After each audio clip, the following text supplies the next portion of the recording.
Hey guys, what's up? Welcome to my channel.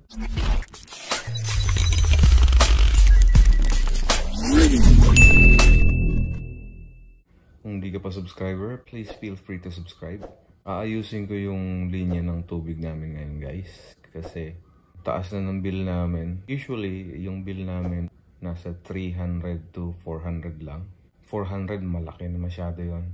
Since December, actually November, nasa 1,000 na yung bill namin. Tapos, nung December, 1,300 na siya. So, ang mahal na masyado para sa tubig guys. Ang mahal na niyan. Wala naman kaming swimming pool. So, aayusin ko siya. Nakapatay na yung mga gripo pero tingnan nyo. Umiikot pa rin siya.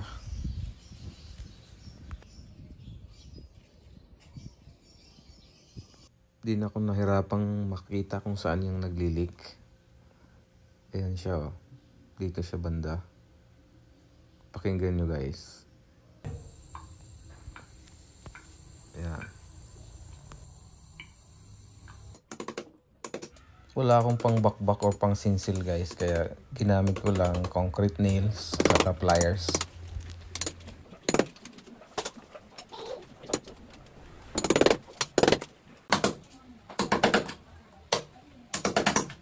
A few moments later. Yung naglilik dito sa may elbow banda. So kailangan kong palitan to. Kailangan kong tanggalin. Pag ganito mahirap na talaga tanggalin yung elbow kasi nakadikit to. Ginamitan kasi to ng contact cement. Yung PVC contact cement. So kailangan ko ng grinder rin to. Gagamitan ko ng grinder para matanggal.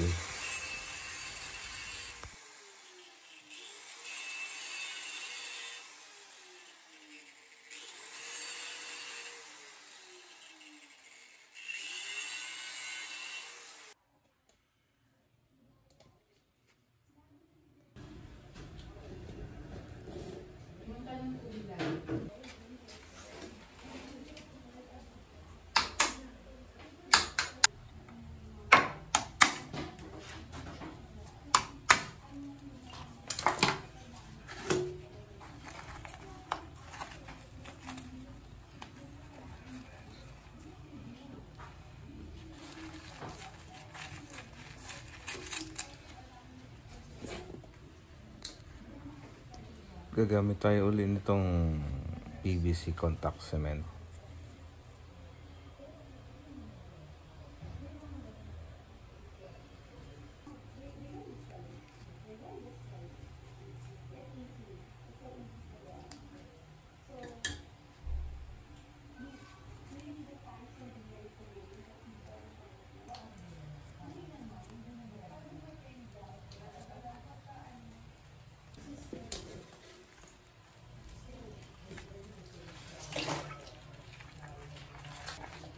Bago ko ikabit yung gripo, patutuyuin ko muna siya mga at least 30 minutes.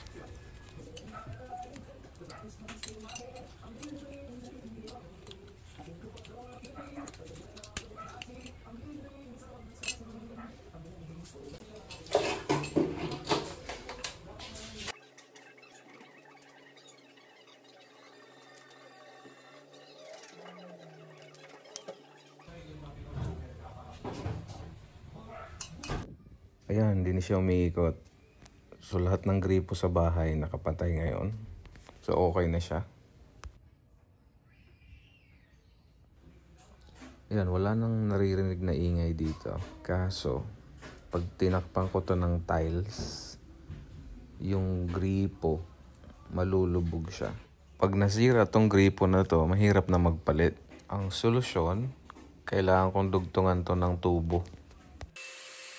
Nagputol lang ako ng 1 inch na tubo tapos dinugtong ko dito sa coupling na straight lang. May thread yung dulo nito tapos idudugtong ko siya doon sa pinaka-elbow coupling.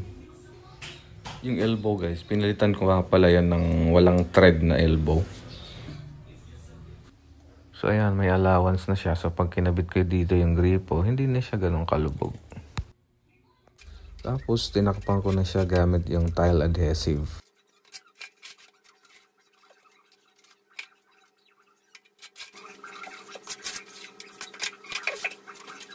Tutuyuin ko muna siya bago ko kabitan ng tiles. Hindi ko nababaklasin yung buong tiles guys. Ang gagawin ko, ikakat ko na lang to. Tapos gagamit na lang ako ng sobrang tiles, yung kaparehas nito.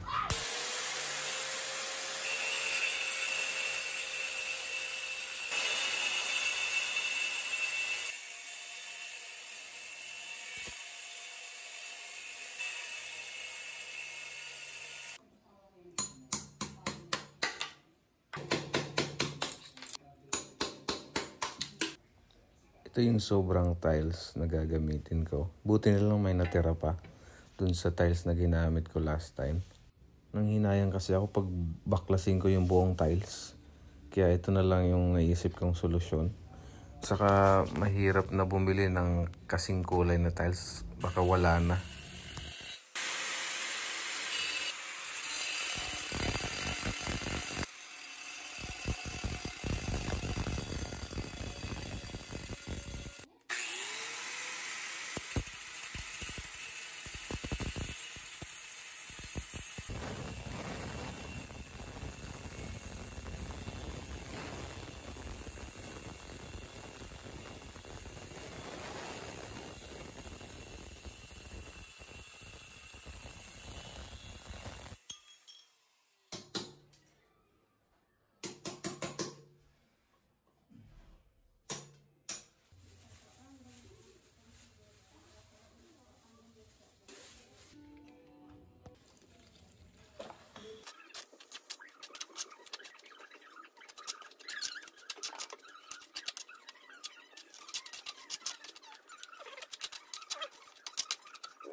Hindi ko na na-videohan kung paano ko binutasan tong tiles.